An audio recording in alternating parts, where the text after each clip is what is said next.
आज आपण घेऊया ऊसाची माहिती. तुम्ही आपल्या चॅनलला सबस्क्राईब करा आणि सपोर्ट करा. आता आपण मोटर चालू करूया. यामध्ये बघण्यासारखं काहीच नाही. मीटर बघायचं, ॲटो फ्यूज चालू आहे का बघायचं, ॲटो फ्यूजचं बटन दाबायचं आणि आपल्या मोटरीकडे जायचं, बघायचं तर मोटर चालू आहे का नाही.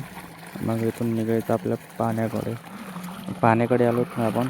इथं मस्तपैकी पाणी कडक उन्हाळा चालू आहे आणि या कडक उन्हाळ्यामध्ये पण आपल्या बोरला पाणी एकदम मस्त आहे. बघा किती मस्त पाणी चाललं आहे.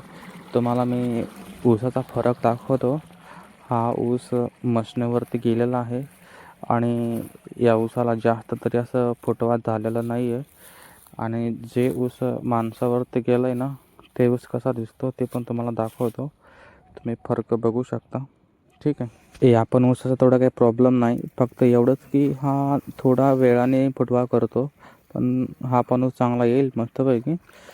आपलं रान काय नीट केलेलं नाही, त्यासाठी आपण प्रत्येकी 2-2 काकड्यामध्ये पाणी लावूया, कारण ते कडेपर्यंत भिजेल आणि ऊसाला पाणी पुरेल आपल्या, चांगले वाटेल ते पण. हां, आता इथं मला सांगायचं राहिलं की आता माणसावरती तोडलेला ऊस बघा तुम्ही.